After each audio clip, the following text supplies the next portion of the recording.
목회 사역은 중요합니다. 하지만 목회자에게 보다 더 중요한 것이 있습니다.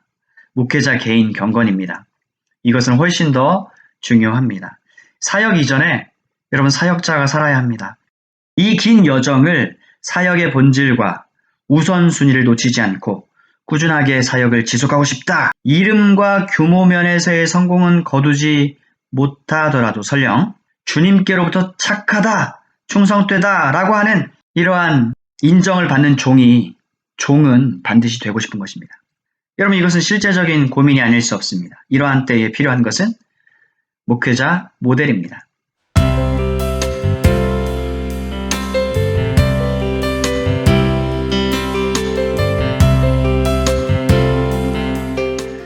여러분 안녕하세요. 2018년도에는요. 제게 목회자들이 보는 그 잡지에 글을 기고할 기회가 주어졌습니다. 제목이 경건과 목회, 신학에 유익한 로이드 존스입니다. 이 내용을 여러분과 함께 나누려고 합니다.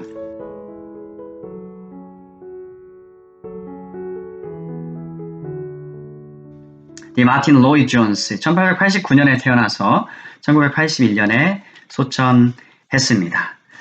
전체 내용이 크게 4가지로 되어 있는데요. 여러분과 함께 나누도록 하겠습니다. 첫째, 목회자 개인 경건과 로이드 존스 일부입니다. 제1부. 로이드 존스와의 만남, 여정.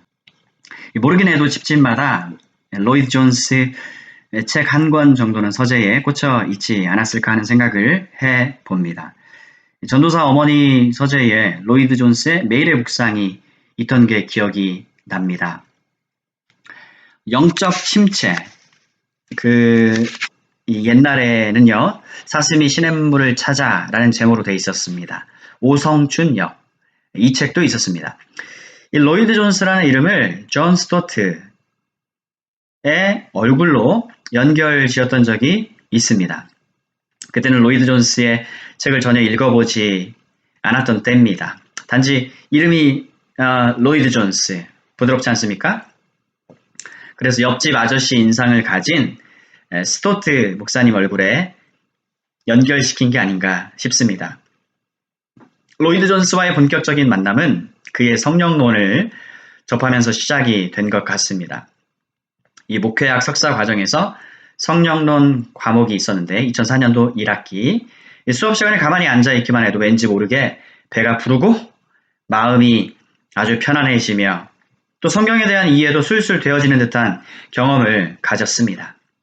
다름 아닌 차영배 교수님의 강의였습니다. 그분은 1929년 출생이십니다.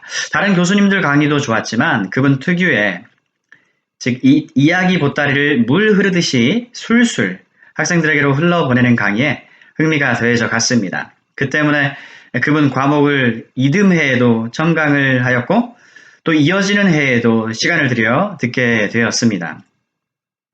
한편 당시 교역자실 서재에는 짙은 붉은색의 로이드 존스의 성령 세례라는 책이 꽂혀 있었습니다. 꺼내어가지고 한 장 한 장 읽기 시작했는데 이분 말씀이 상당히 차 교수님 같으시다라는 인상을 받게 되었습니다. 로이드 존스의 얼굴은 그 사이 교정이 되었는데요. 예상했던 이웃집 아저씨의 친근한 이미지가 아니었습니다. 이지적이며 날카롭고 근엄한 얼굴, 반듯한 상, 심하게 말해서 이 바늘로 찔러 피가 나지 않을 듯한 지적으로는 밝지만 정적으로는 꽉 막혔을 것 같은 그런 인상을 받은 것이죠. 그런데 그의 책을 접하면서 많이 놀랐습니다. 가슴이 굉장히 뜨거운 분이었어요. 부흥, revival에 관해 말하자면 이분처럼 그것을 목말라하고 사모해야 하는 목회자상을 근대에 거의 접하지 못했다고 말해도 과언이 아닐 정도로 그런 생각이 들었습니다. 실제로 로이드 존스만큼 성령에 대한 강조와 함께 부흥을 여러 차례 설교를 한 목회자는 드뭅니다. 그렇게 그와의 만남이 진행되어 나갔습니다. 신대원 시절의 성령론 관련 로이드 존스 읽기를 제외하면 두 권의 또 다른 책을 접할 기회가 있었는데요. 하나는 설교학 수업 과제로 목사와 설교, Preaching and Preachers를 읽은 적이 있습니다. 그런가 하면 영적 침체, Spiritual Depression, Its Cause and Cures. 영적 침체에 대한 가치와 유익에 대해 듣기도 했는데요. 이 책은 신대원에 막 들어온 원우를 통해서입니다. 그분은 자기가 군에 있을 때 이 책을 읽었고 또 이를 통해서 받은 유익은 가히 상당했노라고 종종 그것도 힘주어서 말하곤 했습니다. 목회학 과정을 지나 신학 석사에 가서는 논문을 쓰게 될 정도로 성령론적 관심은 꽤 컸습니다. 구체적으로 중생과 성령 세례라는 주제에 관심이 많이 갔습니다. 성령에 관계된 책은 은사주의 중에서도 과도한 계통의 것은 제외하고 거의 대부분 수집을 하였고 이 로이드 존스에 관련 책도 예외는 아니었습니다.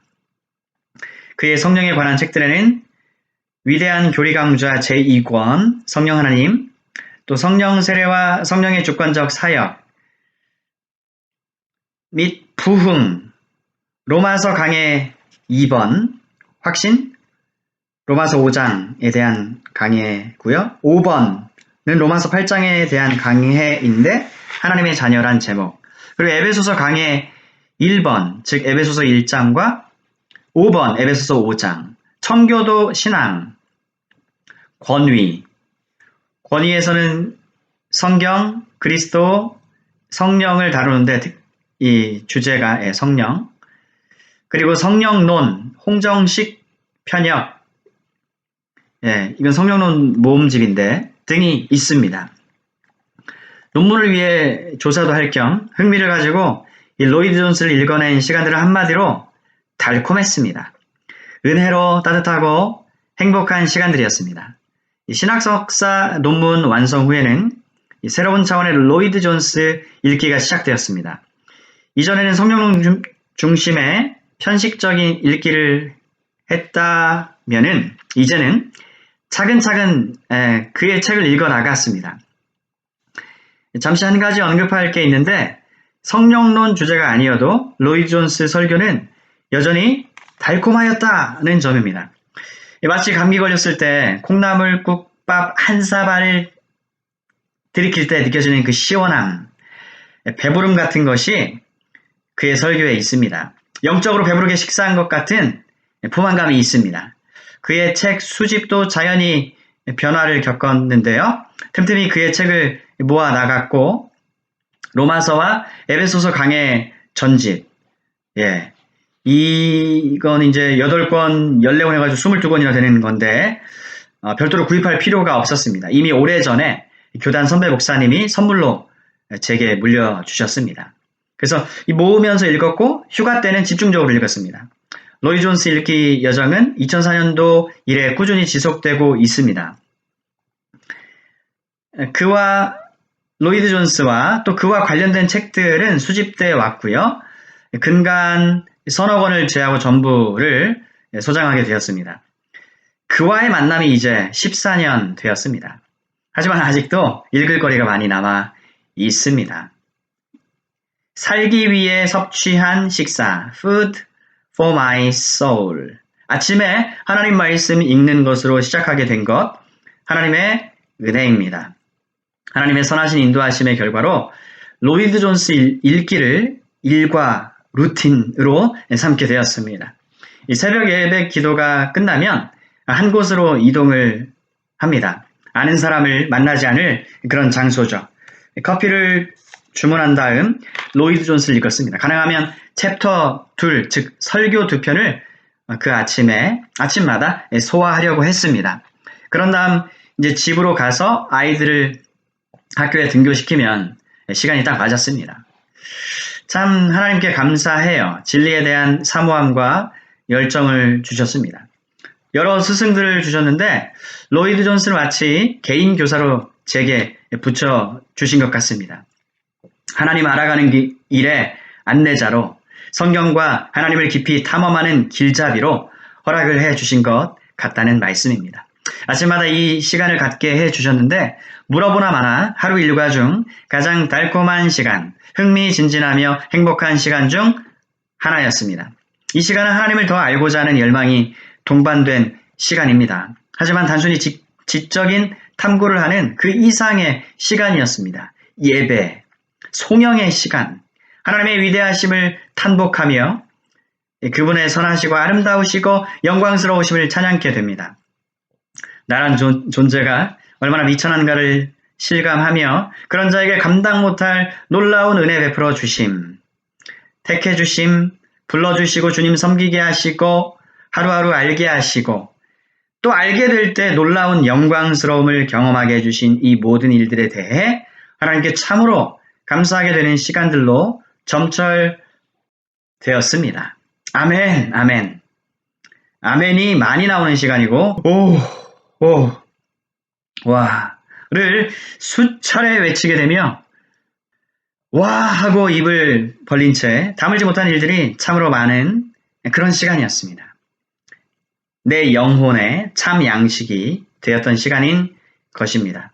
여러분, 세상에 은인이 여럿 있지만 그중 가장 고마운 은인은 단연코 나에게 하나님을 잘 알려준 사람이겠죠.